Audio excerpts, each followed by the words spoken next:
There are all kinds of reasons that I could give, but I don't think I'm the expert and I know better than all the people that you usually have on.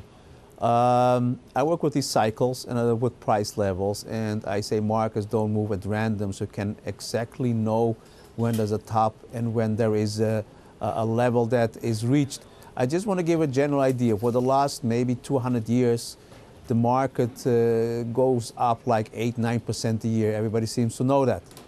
The funny thing is, when it was 2000 and we had a huge gain, people said it's going to go up for 8–9%. And even now I hear the market's going up for 8–9%.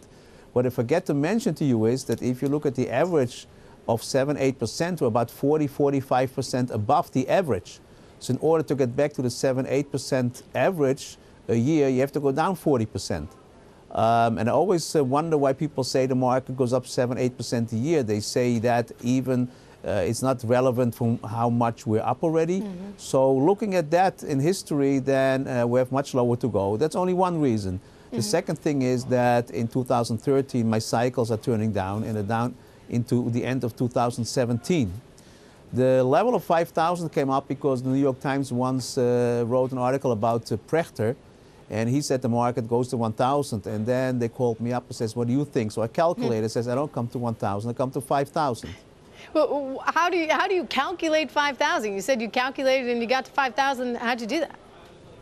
Well, let me try to explain a little bit. If you have a ball and you throw it up and it gets to the ground, and then it goes up again, but not as high as it was, and it goes lower again until it gets down to the ground.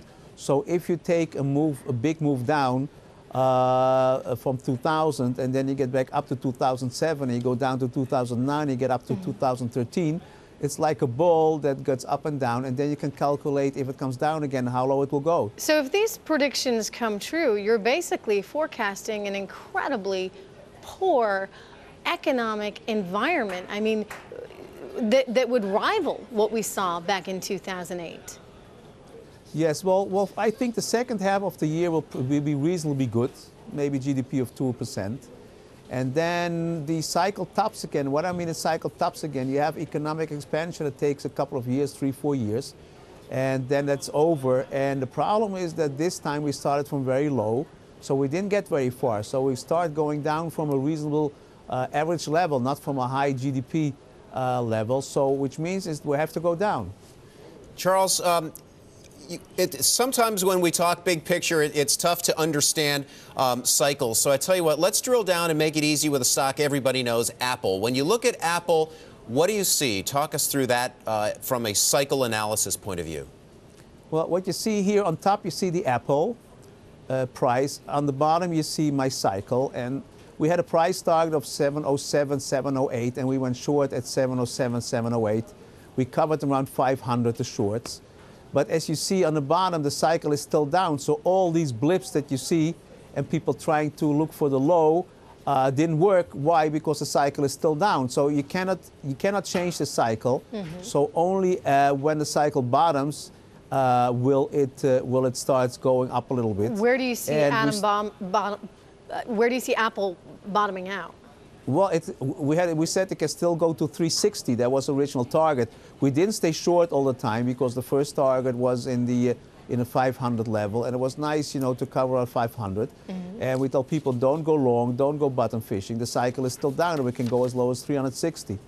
And what about, say, Intel, another name we all know and not necessarily love, but what do you see cycle-wise when you look at Intel? Well, if you look at my Intel cycle, I don't know if you can show it.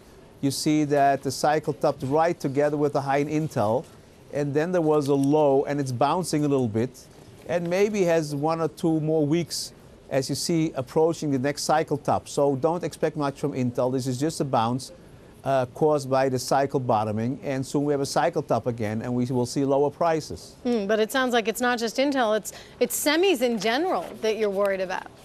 Yes, yes. We had a price target of 1505 on the S&P. And we sold everything a couple of weeks ago when we hit 1505. Mm-hmm. And risk is simply too high. But in terms of the moment. stocks?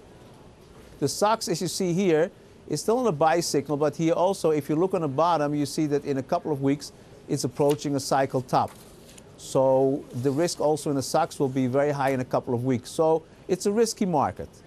a risky market. And before we let you go, just to hammer the point home, Charles, can you just give us one or two bullet points in plain English how you define your cycle analysis? It's not so complicated. If you take a chart of, let's say, 50 years, and you can do it even by hand, and you look at the high, and you look at the next high, and the third high, and you count the days or the weeks from high to high, you'll be surprised that you find a pattern. So let's say every 55 or every 57 days there's another high. Of course, it coincides with the paper's going to write a reason why it came down, but that's not the point. The point is the distance between the highs and the lows is exact. So once you find every 4 or 5 times an equal amount of days or weeks between the highs, you found a cycle, and then you assume the cycle can be projected in the future, and as long as it continues, you just found a cycle that's workable. And then when you approach the next 57 days, you just say risk is rising, and 9 out of 10 times you have a market top. Charles, really quick before we go, when do we actually get to 5,000? The cycles are down into 2017-18, and then I expect a huge bull market to start again.